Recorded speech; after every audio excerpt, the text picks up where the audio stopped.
Hello, my dear students. Good morning. How are you all?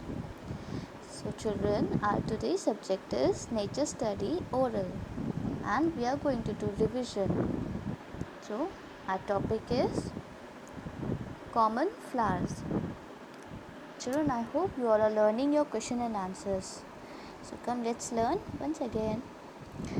The question is name any 5 flowers, and the answer is rose, lotus, sunflower, marigold and lily. You can learn any flowers whichever you want.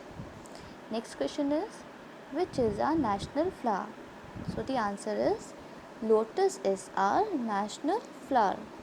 Alright children, thank you, bye bye. Learn the question and answers. Bye bye.